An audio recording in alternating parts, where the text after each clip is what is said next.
All right, so I'm really excited for this one because this was actually a palate cleanser for me in a way when it comes to Stephen King, because I just came off of reading a few where I just wasn't super thrilled with the endings. The ride of the books were really awesome. I really enjoyed actually reading the books, but then the endings were just kind of flat or just ridiculous, which can tend to happen when you're dealing with someone like Stephen King.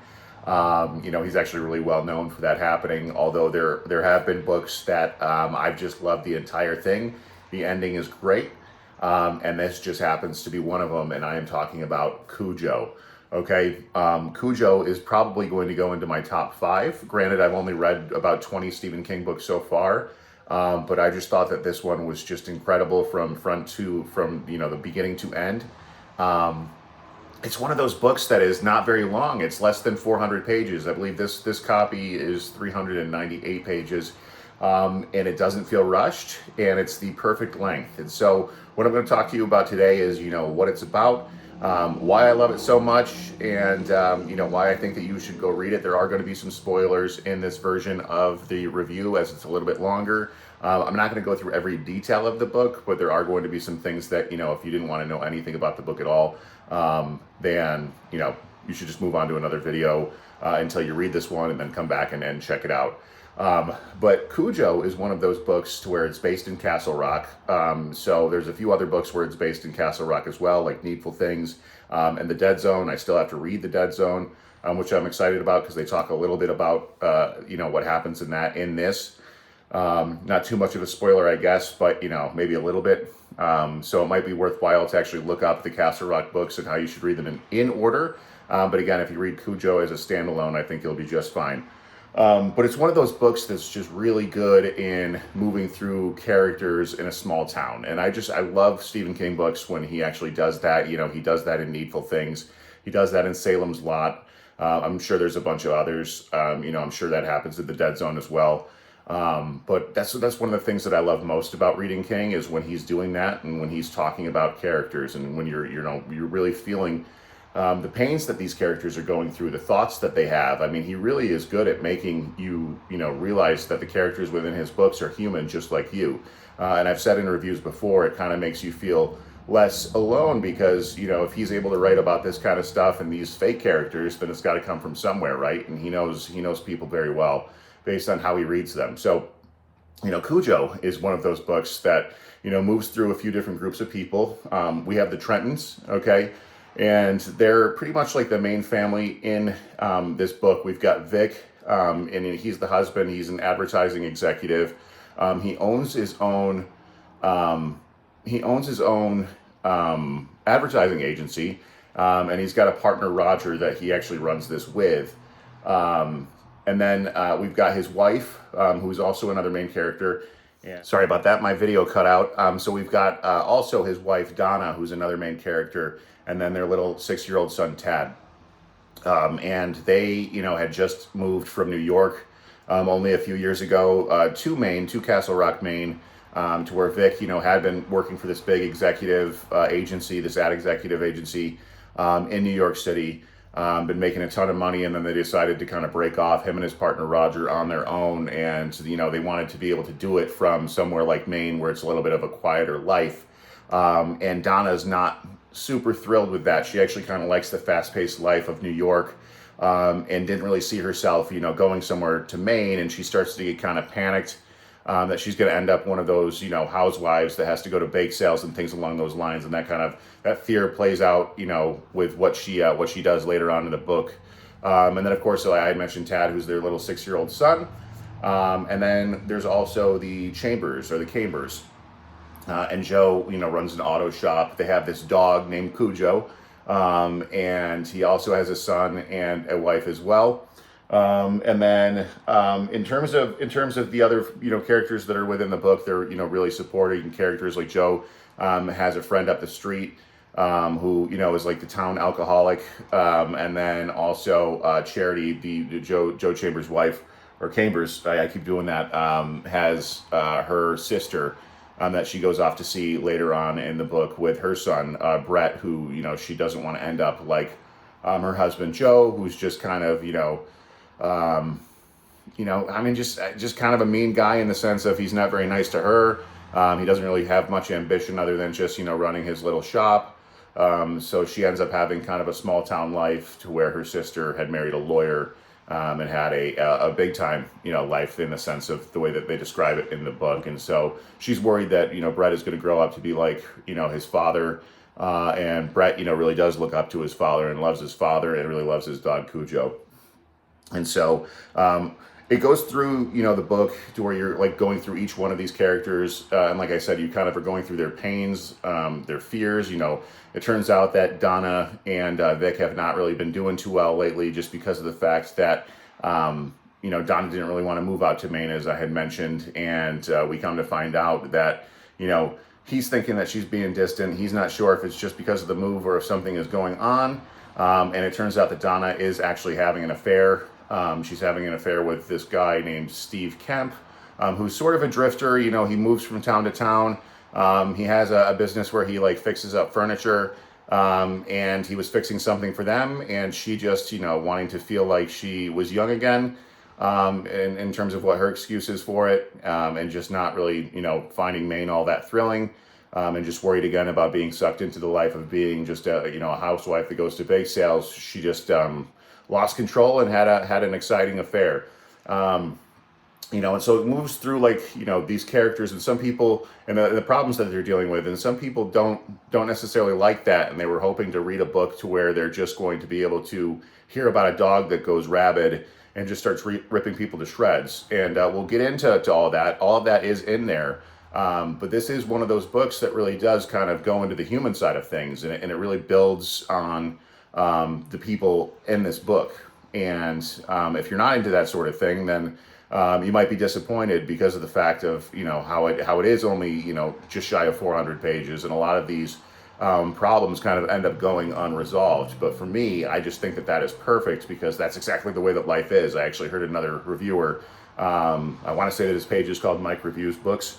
But I watch it, all the time, and he gives the same kind of take, which made me want to actually read this, is that, there are problems that we have in life that just like seem super important, and then something happens like this, and it just doesn't seem all that important anymore, or it goes unresolved, and that's just the way that life is. And so I think that aspect of this book is really cool. And so, they go through, as I was saying, like the problems that Vic and Donna are having. They go through the reasons why Vic finds out that she's actually having an affair, the pettiness of people like, Steve Kemp, who was having an affair with Donna. And then, all the while Vic is having problems at his ad agency. And so they go through that and the problems that Vic and Roger are having with the ad agency. And this whole thing about, a client that had a product that just like the wrong kind of food coloring got into it. And now the public is blaming this big company for them throwing up red when they think that it's blood because of the food dye, and it's really just food dye that's harmless, but people are freaking out and it's this big PR thing. And of course, the ones who get blamed, even though it wasn't their fault, are the advertisers, the ones who have been saying that it's healthy all along. And so now Vic and Roger, being a small boutique, are about to lose their biggest client. And so while he finds out that his wife is actually having an affair, he also has to fly back out to New York and do this whole tour. I think he actually ends up having to go through a few states to try to fix this, to try to not lose this client. So he has all of this going on. Real family problems, real things that happen to people. And Stephen King does a great job of writing about it. Then, of course, they go through, like I said, Joe Chambers owns that auto shop, and they, talk about the reasons on how Vic and Donna also need to have their car fixed. And so you learn more about the Chambers. You learn, more about, like I had said, how Charity's feeling about her life and how she feels about her sisters and how she just wants to go out and visit them.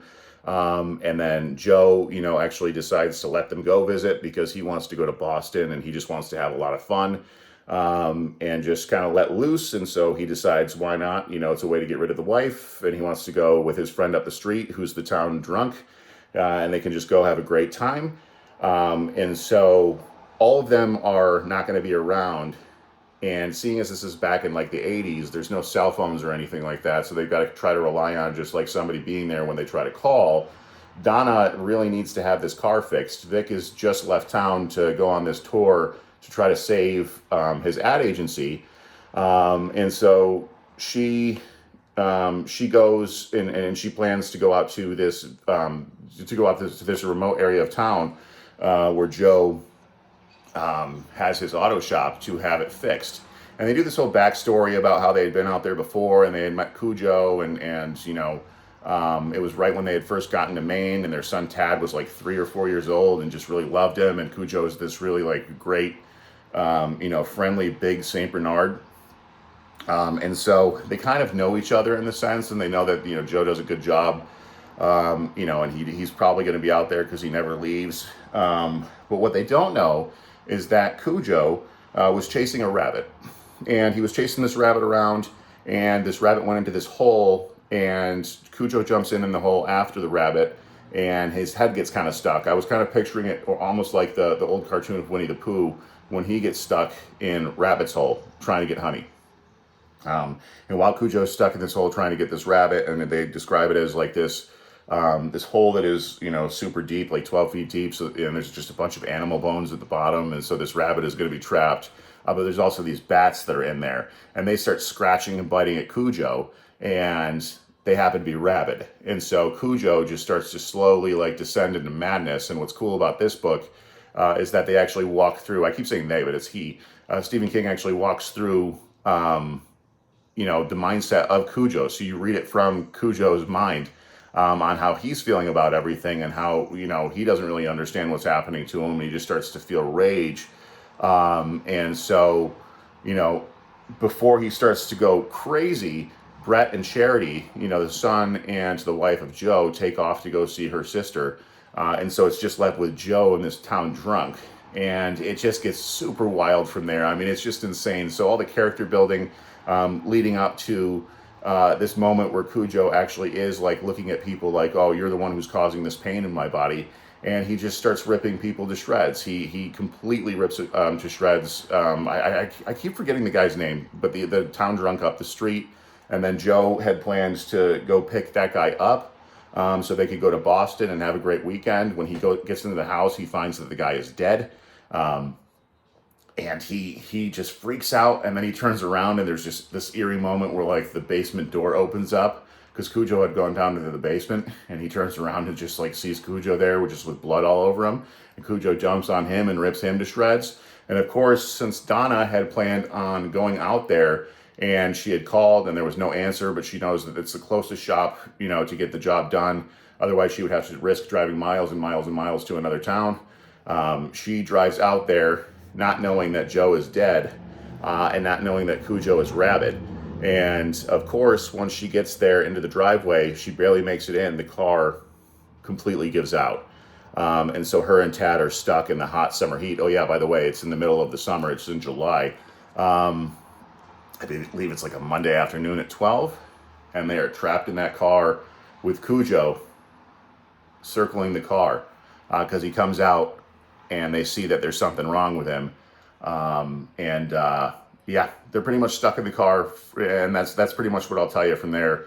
And I won't ruin, what exactly happens in the ending, but that's Cujo. That's exactly what happens. And so, it doesn't skip right. It doesn't get right into like the gruesome, like horror parts. But again, that's what I absolutely love about this book. And then once that stuff does start coming in, it's still beautifully like mends into what they were doing with the character building. And just again, how life can, come at you pretty fast. And there might be some problems that you have in life that just don't seem like problems at all anymore. And so I think that when it comes to this one, this is one of those ones that just feels like, I was talking to a coworker about this, it just felt like these 80s books that he made, or the 70s or the 80s books that he made, the first ones, the originals, they have this vintage feeling to them. And I think that if you like that, if you like Stephen King's older books, and if you want one that, is not going to disappoint you and not have one of those endings that lets you down, and it's just a great, wild ride the whole time, from the sense of like just being a great book, I think Cujo is like a really, really good one. And again, I'm going to do a list of, my favorite Stephen King books. I did do one of those tier reviews, but I haven't done a list yet. And now that I've knocked a couple more out, I might just do a ranking list. And I have a feeling this is going to be in my top 5. Again, I'll have to put that together, but I really think that you should check Cujo out because this one just completely kicks ass. I love Cujo, and it's really getting me excited for the rest of the Stephen King books I have lined up this year.